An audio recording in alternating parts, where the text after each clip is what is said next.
Hello, question पढ़ते हैं। 0.1 molar solution of weak base BOH is 1% dissociated, यानी कि एक वीक बेस दिया हुआ है। So let us write this weak base BOH dissociate to give B plus और OH माइनस। इसका डिसोसिएशन दिया है उन्होंने 1%। सो परसेंटेज डिसोसिएशन ये दिया है 1%, यानी अल्फ़ा कितना होगा, परसेंटेज डिसोसिएशन डिवाइडेड बाय 100 यानी 1/100, ये हो जाएगा आपका अल्फ़ा 0.01। तो आपके पास अल्फ़ा की वैल्यू है। आगे बढ़ते हैं। If 0.2 mole of BCl is added, BCl add कर रहे हैं तो B प्लस रहेगा और Cl माइनस रहेगा, यानी BCl क्या हो गया, this is a salt added in 1 litre solution of BOH, the degree of dissociation of BOH will be. ये सॉल्ट ऐड करने के बाद डिग्री ऑफ डिसोसिएशन क्या होगा, यानी कि second degree of dissociation find out करना है तो आपको पहले इसका के इक्विलिब्रियम क्या होगा, इस वीक बेस का equilibrium constant that is dissociation constant क्या होगा वो कैलकुलेट करना है।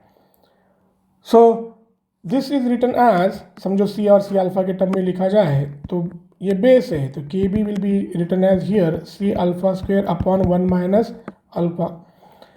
अल्फा यहाँ पर 0.01 है, so can be neglected in the denominator and this will be equal to C alpha square. So from here KB will be calculated as KB। C कितना दिया है, C है 0.1, C है 0.1 अल्फ़ा, दिस अल्फ़ा इज 0.01 का square, यानी ये हो गया 0.1 इंटू 10⁻⁻⁴, सो इट इज़ 10⁻⁻⁵। आपके पास KB अवेलेबल हो गया 10⁻⁻⁵। अब ये जो बेस है BCl के प्रेजेंस में कॉमन आयन आएगा। BCl अगर डिसोसिएट होगा तो कॉमन आयन क्या आएगा, B प्लस और C माइनस, ये आयन्स प्रोड्यूस होंगे, कॉमन आयन क्या हो गया, B प्लस हो गया। So will rewrite the same thing, BOH, this is B plus and OH minus.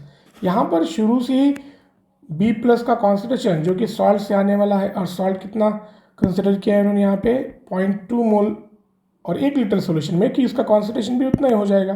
So you will have this from the beginning, ये शुरू से ही 0.2 मोलार उसमें रहेगा। BOH का कॉन्सेंट्रेशन 0.1, इनिशियली स्टेज में ये 0 रहेगा।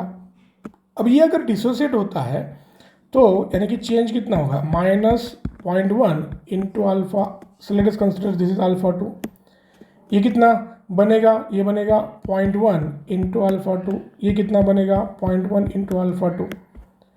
इक्विलिब्रियम आने पर ये कितना रहेगा 0.1 माइनस 0.1 अल्फा 2, तो 0.1 को कॉमन निकालते हैं, इसको 1 माइनस अल्फा 2 रखते हैं, ये हो जाएगा 0.2 प्लस 0.1 अल्फा 2, और ये हो जाएगा 0.1 alpha 2। Now this has to be equal to, ये किसके बराबर होगा, KB के बराबर होगा। यानी KB किस तरह से लिखेंगे आप, KB इज इक्वल टू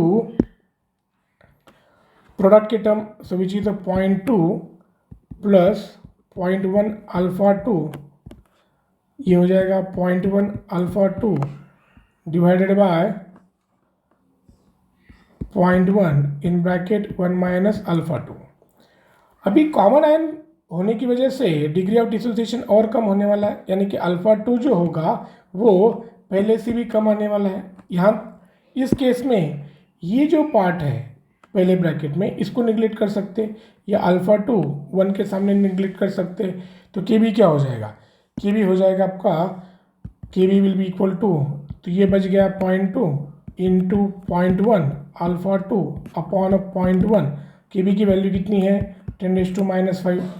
सो इसको सॉल्व करते हैं तो कुछ चीज़ें यहाँ पर 0.1 कट गया, तो अल्फा 2 क्या होगा, alpha 2 will be 1 upon 0.2 into 10⁻⁻⁵, 1 by 0.2, so that is becoming 5, so 5 into 10⁻⁻⁵, this very small alpha 2 आपको देखने को मिलेगा। सो यहाँ पर option 5 into 10 raised to -5. So this answer C will be the correct